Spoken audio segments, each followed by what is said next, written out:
In this video, we are going to be talking about counting calories for weight loss. Is it an effective strategy, or is it setting you up for disaster? This video is for anyone who has ever tracked and reduced their calories and not gotten the results they hoped for, or maybe it worked for a bit, maybe you lost weight at the beginning and then your weight loss plateaued. We're going to break down why exactly this happens in the video today. In the past, I've tried several variations of counting calories in an attempt to lose weight, and each and every one of these attempts failed.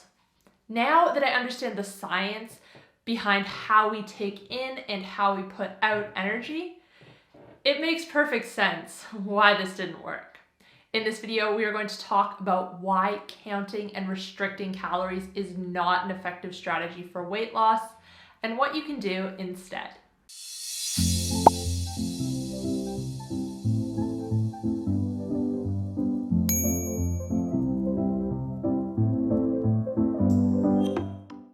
Hey guys, welcome back to my channel. If you're new here, my name is Kate. I'm a health coach and I post videos on a high-fat, nutrient-dense way of eating. If you like this video, please give it a thumbs up, feel free to share, and make sure to subscribe.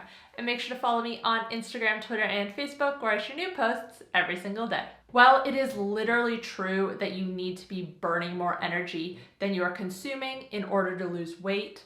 What isn't true is that a calorie equals a calorie.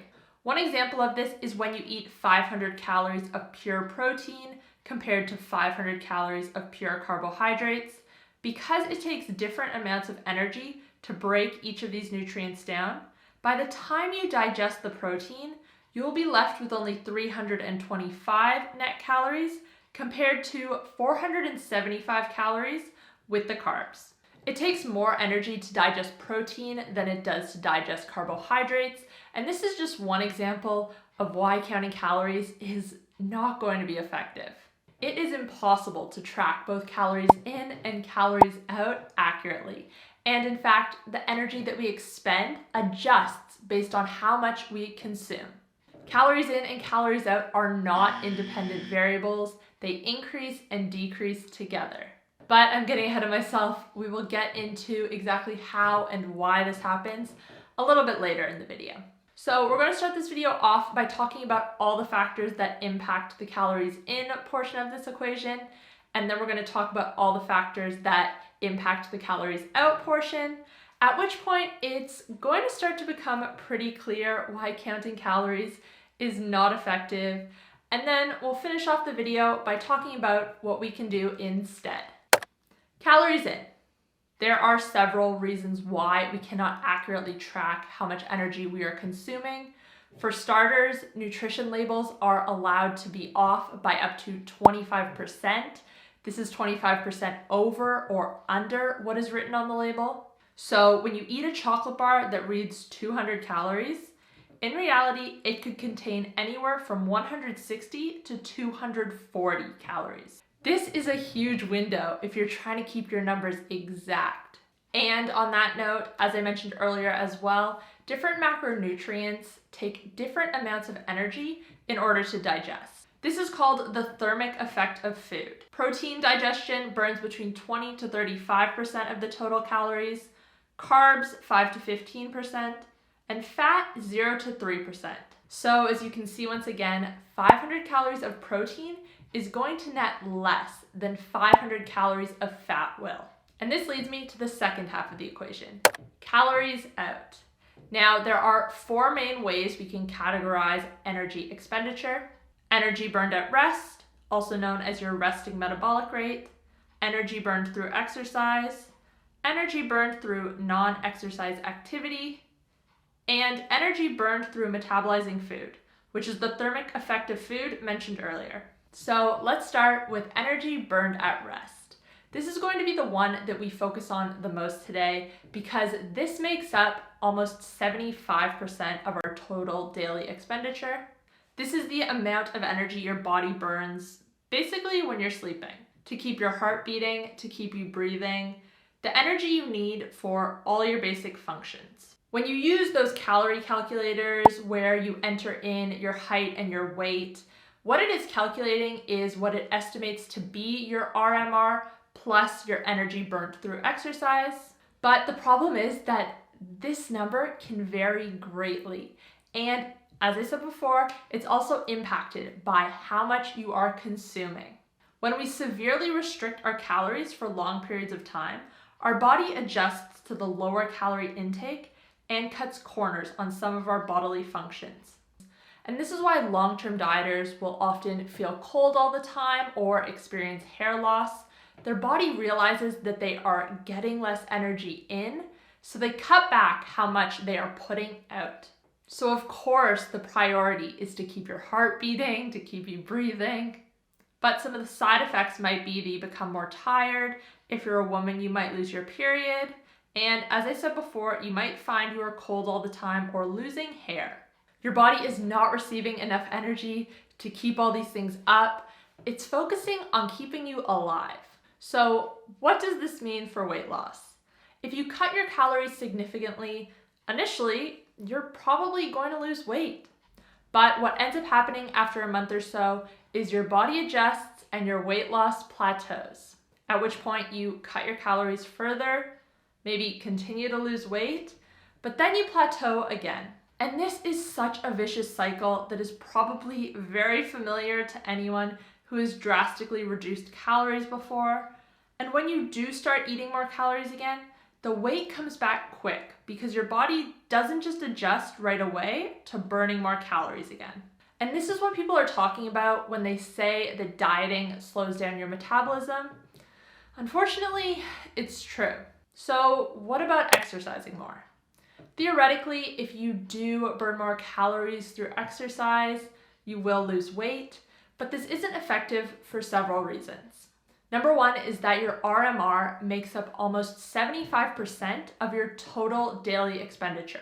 This could mean up to 1,500 to 2,000 calories.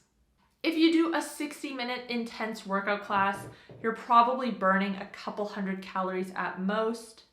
And maybe you're wearing a fitness tracker and it's saying that you're burning a lot more. Please do not trust it. These activity trackers are not accurate. A meta-analysis that looked at 60 studies showed that fitness trackers are not very accurate at measuring energy expenditure, especially for less vigorous activities like walking or housework. Outside of a lab, you really cannot be sure how much energy you're actually burning. So unless you are doing multiple hours of intense exercise every single day, your total energy expenditure from exercise is only going to be a small fraction of your total expenditure for the day. Number two is that exercising makes you hungry. I used to be so guilty of finishing an intense workout class, or as an example, I used to do hot yoga, and I would walk out of that studio drenched in sweat and go straight to the bakery next door, grab a muffin, grab a sugary drink, and totally offset any extra calories that were just burned. Exercise is so beneficial for our health, but the benefits do not come from burning more calories. And number three is that if you are calorie restricting, one of the side effects is going to be low energy. And this means it's going to be really tough to actually get a good workout in. The other factor that impacts calories out is our hormones. When you eat food, your hormones play a role in deciding how that food is used. Is it going to be burned as energy right away or stored as fat?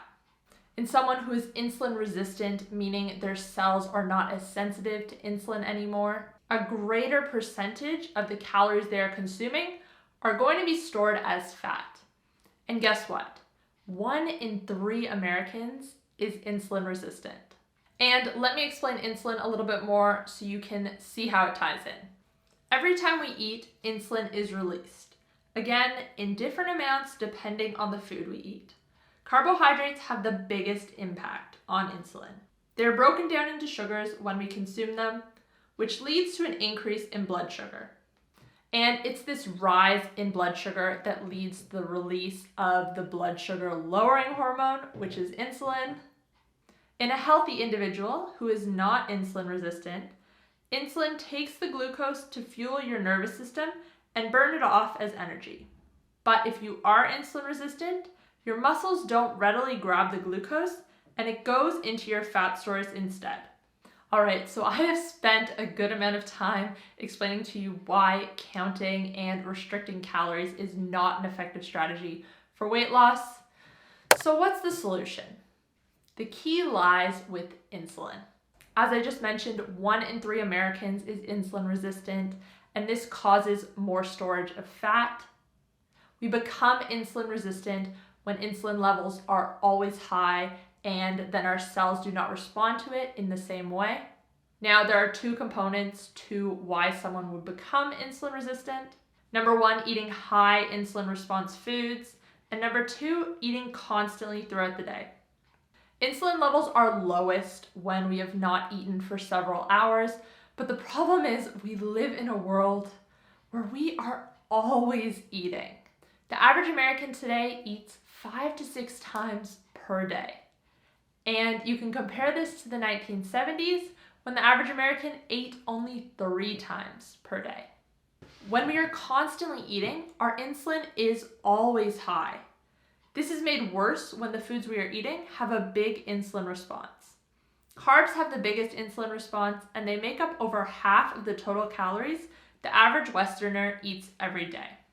If we want to lose weight, we need to improve insulin sensitivity and keep our RMR high.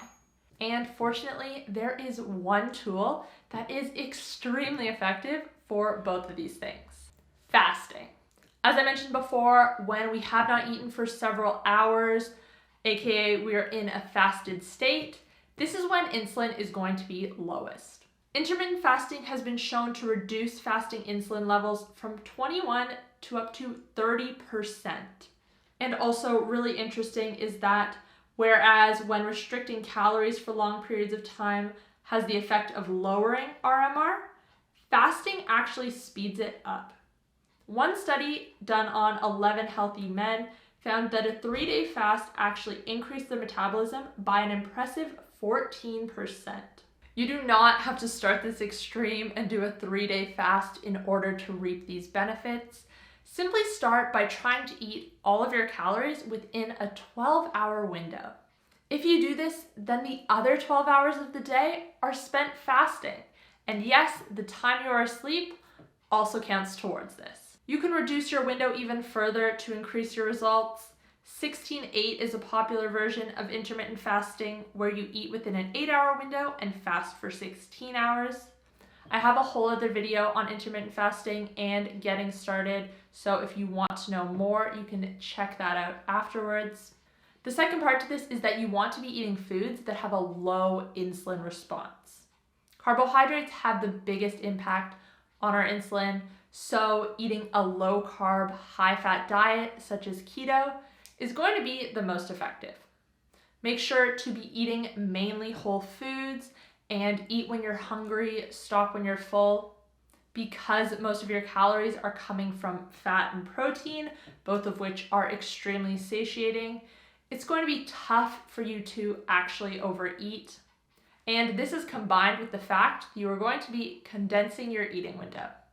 Now, if you were previously eating a calorie-restricted diet, unfortunately your RMR has probably decreased, so initially you might gain weight. But as you eat more, your RMR will increase, and then your weight will stabilize and go down as you improve your insulin sensitivity.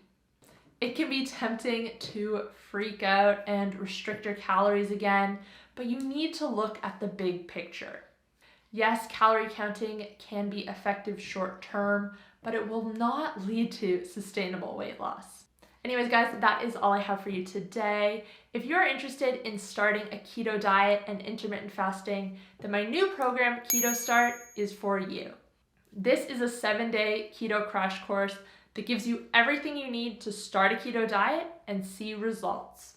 The course includes a downloadable keto shopping list, a keto meal building guide, a carb cheat sheet, and a sample meal plan. You also get access to a private Facebook group where I can answer your questions and offer support. Head to ketostartwithkate.com to get a free preview of the course and to sign up now. Thanks again for watching, guys. Give this video a thumbs up if you enjoyed it. You can also check out that video on intermittent fasting I talked about by clicking here.